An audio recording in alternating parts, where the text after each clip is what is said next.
பாலசுப்பிரமணியர் அருளால் ஆன்மீக அன்பர்கள், நேயர்கள், ஜோதிட அன்பர்கள் அனைவருக்கும் அன்பான வணக்கங்கள். நான் உங்கள் வாழ்க வளமுடன் ஜோதிடர் ஸ்ரீ குரு சுந்தரவடிவேல். இப்போ பார்த்தீங்கன்னா 2025 நடக்க இருக்கிற தமிழ் புத்தாண்டு எப்படி இருக்குது, என்னென்ன விசேஷங்கள் இருக்குது, ஒவ்வொரு ராசிக்கும் எப்படி இருக்கும், என்ன செய்யலாம், என்ன செய்யக்கூடாது, என்ன விதமான வழிபாடுகள் செய்யணும், ஒவ்வொரு நட்சத்திரங்களுக்கும் என்ன விதமான பலன்கள் இருக்குது, இந்த ஆண்டு முழுவதும் இருக்கக்கூடிய கிரக பெயர்ச்சிகளால் ஏற்படக்கூடிய மாற்றங்கள் என்ன, வளர்ச்சி எப்படி இருக்கும், குடும்ப வாழ்க்கை எப்படி இருக்கும், சுப நிகழ்ச்சிகள் எப்படி இருக்கும், வீடு, வண்டி, வாகனம் மற்றும் அசையும் மற்றும் அசையா சொத்துக்கள் யாருக்கு அமையும், குழந்தை பாக்கியம் யாருக்கு கிடைக்கும் அப்படிங்கும் பல்வேறு விஷயங்களை பற்றி இந்த ஒரு வருடம் இருக்கக்கூடிய மொத்த பலனையும் நம்ம இந்த வீடியோ மூலமாக பார்க்க இருக்கிறோம். இப்போ இந்த விசுவாவசு வருடம் தமிழ் புத்தாண்டுகளில் 60 வருடங்களில் 39வது வருடம் தான் இந்த வருடம். இந்த வருடம் இந்த ஆண்டு பிறக்குது. இந்த வருடத்தில் பிறக்கும் குழந்தைகள் தைரியமாக குழந்தைகளாகவும், எல்லோரையும் அனுசரித்து தெரியக்கூடிய குழந்தைகளாகவும், பண்புள்ள குழந்தைகளாகவும், அது மட்டும் இல்லாமல் தர்ம காரியங்கள், புண்ணிய காரியங்கள் ஈடுபடக்கூடிய குழந்தைகளாகவும் பிறப்பார்கள் அப்படிங்கிறது சித்தர் பாடல்களில் உள்ள ஒரு அமைப்பு. அது மட்டும் இல்லாமல் தன் மகனை சான்றோன் என கேட்ட தாய் அப்படிங்கிறது மாதிரி அந்த குழந்தைகள் பெற்றோருக்கு பெருமை சேர்ப்பார்கள் அப்படிங்கிற ஒரு விஷயமும் இருக்குது. இப்போ இந்த வருடத்தில் இந்த வருட பிறப்பின் அடிப்படையில் சூரியன் அப்படிங்கிற ஒரு ராஜாவாகவும் மந்திரியாகவும் இருக்கிறதுனால அரசியல் மாற்றங்கள், அதிகாரம் சார்ந்த மாற்றங்கள் அப்படிங்கிற ஒரு விஷயம் நடக்க இருக்குது. அதையும் தாண்டி மழை பொழிவு அப்படிங்கிறது ரொம்ப அதீதமாக இருக்குது. விவசாயம் செழிக்கும், தானிய உற்பத்திகள் அதிகரிக்கும். அடுத்து பார்த்தீங்கன்னா மக்கள் செழிப்பமடைவார்கள். வருமானத்தை விட செலவு கம்மியாக இருக்கும், சேமிப்பு அதிகரிக்கும், தங்கம், வெள்ளி, ஆபரணங்கள் வாங்கக்கூடிய தன்மை ஏற்படுது. அது இல்லாமல் பார்த்தீங்கன்னா இந்த காலகட்டத்தில் பசுக்கள் உற்பத்தி அப்படிங்கிற ஒரு விஷயம் ரொம்ப நல்லா இருக்குது. அடுத்து பார்த்தீங்கன்னா மக்கள் மீது வரி அப்படிங்கிற ஒரு விஷயம் அதிகரிக்கக்கூடிய சூழ்நிலை அப்படிங்கிறதும் இருக்குது. ஆக மொத்தத்தில் இந்த விசுவாவசு வருடம் அப்படிங்கிறது மற்ற வருடங்களை விட இந்த வருடத்தில் மக்களின் வளர்ச்சி அப்படிங்கிறது நல்லா இருக்கு. திரைப்படத்துறை ரொம்ப நல்லா இருக்கு. பெண்களுக்கான வளர்ச்சி, பெண்களுக்கான திட்டங்கள் அப்படிங்கிற ஒரு விஷயத்தை அரசாங்கங்கள் அதற்கான முக்கியத்துவம் கொடுக்க இருக்கிறாங்க. அந்த வகையில் அவங்களோட தனி முன்னேற்றம் அப்படிங்கிறது இந்த காலகட்டத்தில், இந்த வருடத்தில் ரொம்ப அதிகமாக இருக்கக்கூடிய அமைப்பு இருக்கு. குறிப்பாக எல்லார் குடும்பங்களிலும் சுப நிகழ்ச்சிகள் நடக்கக்கூடிய ஒரு தன்மை, திருமண பாக்கியங்கள் கைகூடக்கூடிய ஒரு அமைப்பு, குழந்தை பாக்கியங்கள் கிடைக்கக்கூடிய அமைப்பு, கோவில் வழிபாடுகள், தர்ம காரியங்கள், புண்ணிய காரியங்களில் மக்கள் ஈடுபடக்கூடிய ஒரு தன்மை அப்படிங்கிறதெல்லாம் ரொம்ப மிக சிறப்பாக இருக்கக்கூடிய இந்த விசுவாவசு வருடத்தில் உங்கள் ராசிக்கு எப்படி இருக்கும் அப்படிங்கிறத இப்ப பார்ப்போம்.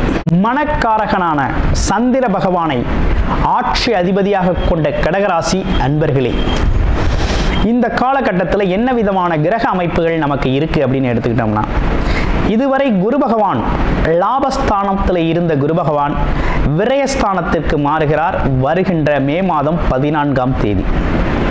அடுத்து மே மாதம் 18ஆம் தேதி ராகு கேதுக்களோட பெயர்ச்சிகள் நடக்குது. இதுவரை அவங்களோட ஸ்தான பலம் அப்படின்னு எடுத்துக்கிட்டோம் அப்படின்னா, உங்கள் ராசிக்கு 9ஆம் இடம் 3ஆம் இடத்துல இருந்த நிலை இப்ப 8, 2ஆம் இடங்களுக்கு பெயர்ச்சி அடைகிறார்கள். அடுத்து சனி பகவான் இந்த வருடம் முழுக்கவே உங்களுடைய ராசிக்கு 9ஆம் இடத்துல சஞ்சாரம் செய்வார். இதுல ஒரு அற்புதமான விஷயம் என்னன்னு கேட்டீங்கன்னா, கடகராசி அன்பர்களுக்கு முழுமையாக அஷ்டம சனி பாதிப்பில் இருந்து விடுதலை அப்படிங்கிறத அடைஞ்சாச்சு. கடகராசி அன்பர்களுக்கு இனிமே ஒரு எந்தவிதமான தடைகளும் இல்லை. ஃபஸ்ட்டு திங், பெரிய தடைகள் எதுவும் இல்லை. தடைகளிலிருந்து விடுதலை பெற்றாச்சு. செகண்ட் என்னன்னு கேட்டிங்கன்னா, உங்களுக்கு இந்த காலகட்டத்தில் குரு பகவான் 12ஆம் இடத்தில் அமர்ந்திருக்கிறதுனால அவரோட பார்வை பலன்களும் பார்த்தீங்கன்னா உங்களுடைய ராசியில் இருந்து அவரோட பார்வைன்னு எடுத்துக்கிட்டோம்னா 4ஆம் இடத்துல விழுகிறதுனாலையும் வீடு வண்டி வாகனங்களை வாங்கிறதுக்கான அமைப்பு விரய செலவுகள் நிறைய நடக்கும். இடம் வாங்குறது, மனை வாங்குறது, வீடை கட்டுறது அல்லது கட்டின வீட்டை வாங்குறது அப்படிங்கிற மாதிரி செலவுகள் உண்டு.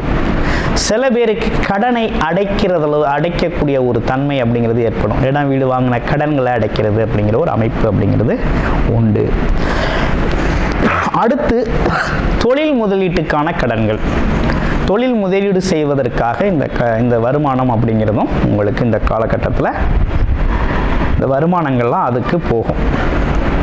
கூடுமான வரையும் பார்த்தீங்கன்னா செலவு கொஞ்சம் ஜாஸ்தியாக இருக்குது.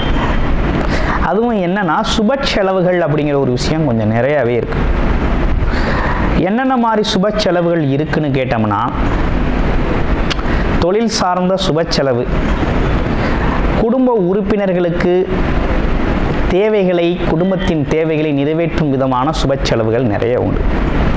இதையும் தாண்டி உங்களுக்கும் உங்கள் குடும்பத்தினருக்கும் பார்த்தீங்கன்னா மருத்துவ செலவுகள் கொஞ்சம் அடிக்கடி பண்ணிக்கிறது மாதிரி இருக்கும்.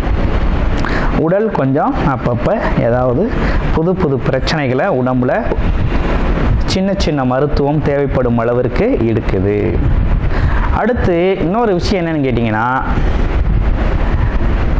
இந்த கேது பகவான் 2ஆம் இடத்துல வந்து அமர்றதுனாலையும் ராகு அப்படிங்கிறவர் பார்த்தீங்கன்னா 8ஆம் இடத்துல வந்து அமர்றதுனாலையும் இந்த காலகட்டத்தில் குடும்ப உறுப்பினர்கள்ட்ட விவாதம், வாக்குவாதம் அப்படிங்கிற ஒரு விஷயத்தை கம்ப்ளீட்டாக தவிர்த்துக்கணும். நண்பர்களிடத்திலும் உறவுகளிடத்திலும் கூட. ஏன்னா அது வந்து இந்த காலகட்டத்தில் தேவையில்லாத மனக்குறைகளையும் சங்கடங்களையும் ஏற்படுத்தும். அதே போல் பழைய விஷயங்களை அசைபோட்டு அதில் இருக்க நிறை குறைகளை இப்போ பேசுகிறதுனால இப்போ இருக்க கரண்ட் லைஃப், ப்ரெசன்ட் லைஃப் வந்து கொஞ்சம் பாதிக்கப்படும். அதனால் அந்த விஷயத்தில் கூடுதல் கவனம் எடுத்துக்கங்க கடகராசி அன்பர்கள். உடல் ஆரோக்கியத்தில் மிகுந்த அக்கறை தேவைப்படுகின்ற வருடமாக இந்த வருடம் அப்படிங்கிறது இருக்குது. அது மட்டும் இல்லாமல் 2 சக்கர வாகனங்கள், பழைய வண்டியை வாங்குறது அப்படிங்கிறத தவிர்த்துக்கங்க. அப்புறம் இரவு நேர பயணங்கள், தனித்து பயணம் செய்கிறது அப்படிங்கிறதெல்லாம் கொஞ்சம் மாற்றம் செஞ்சுக்கிறது அப்படிங்கிறது ரொம்ப நல்லது.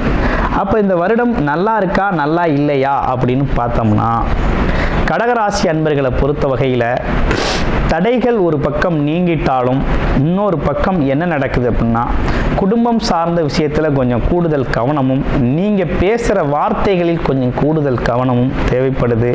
அது மட்டும் இல்லாமல் 8ஆம் இடத்துல இருக்கக்கூடிய ராகு பகவானை குரு பார்க்கறதுனால அடிக்கடி பயணம் சார்ந்த விஷயங்கள் உங்களுக்கு நிறையா இருக்கும். அடிக்கடி ஏதோ ஒரு காரணத்திற்காக வெளியூர் பயணங்கள் போகக்கூடிய ஒரு அமைப்பு இருக்குது. கடன் பிரச்சனை தீரும். எதிரிகள்லாம் கொஞ்சம் மாற்றமடைவார்கள், மனமாற்றம் ஏற்படும். ஆமாம், நோய்க்கான மருத்துவம் கிடைக்கும்.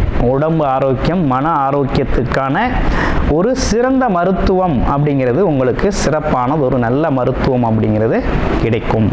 அப்பாவோட உடல் ஆரோக்கியத்தில் கூடுதல் கவனம் எடுத்துக்கங்க, அது ரொம்ப நல்லது.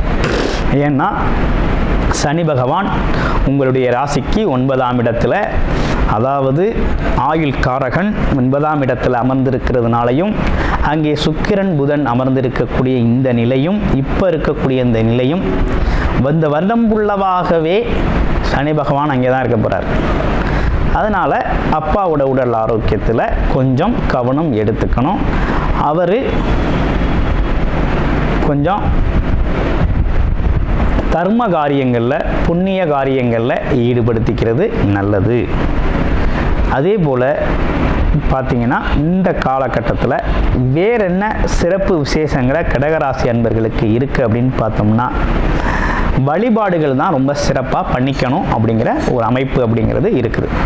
என்ன மாதிரி வழிபாடு பண்ணிக்கணும் அப்படின்னா, ஒரு முறையாவது நீங்கள் இந்த காலகட்டத்தில் திருநாகேஸ்வரம் அப்படிங்கிறது போயிட்டு வரணும். ரெண்டாவது விஷயம், வியாழக்கிழமைகளில் குரு பகவானுக்கு நெய் தீபம் ஏற்றி வழிபாடு செய்யணும். அதே போல் சனிக்கிழமைகளில் சனி பகவானுக்கு நல்லெண்ணெய் ஏற்றி வழிபாடு செய்யணும். இதை கொஞ்சம் செஞ்சுக்கிட்டு வாங்க, ரொம்ப நல்லா இருக்கும். கூடுதலாக உங்களுக்கு நல்லதொரு முன்னேற்றம், லாபம், அது மட்டும் இல்லாமல் திடீர் அதிர்ஷ்டங்கள், யோகங்கள் அமையணும் அப்படிங்கிற மாதிரி விருப்பப்பட்டீங்க அப்படின்னா, ஞாயிற்றுக்கிழமைகளில் ராகு காலத்தில் துர்க்கை அம்மனுக்கு நல்ல எண்ணெய் தீபம் ஏற்றி வழிபாடு செய்யுங்க. அவர் யோகக்காரகன், குரு பார்வை இருக்குது. அதனால் கொஞ்சம் நல்லதொரு வருமான வாய்ப்பையும் திடீர் அதிர்ஷ்ட வாய்ப்புகளையும் யோகத்தையும் கொஞ்சம் வழங்குவார். இந்த காலகட்டத்துக்கு அது உங்களுக்கு மிகப்பெரிய லெவலில் பயனளிக்கும் வகையில் இருக்கும். என்ன இருந்தாலும் உங்களுடைய பிறப்பு ஜாதகத்தில் என்ன மாதிரி தசாபுத்தி அமைப்பு நடக்குது அப்படிங்கிறத பார்த்துக்கிட்டு பயன்படுத்துங்க. அனைவருக்கும் இனிய தமிழ் புத்தாண்டு நல்வாழ்த்துக்கள் கடகராசி அன்பர்களே. கூடுதல் தகவலாக நேயர்களின் விருப்பத்திற்கிணங்க நமது ஸ்ரீ பாலசுப்பிரமணியர் ஆலயத்தில் அனைத்து விதமான சகல விதமான தோஷங்களும் நிவர்த்தி அடைய பரிகார பூஜைகள் தொடர்ச்சியாக நடக்க இருக்குது.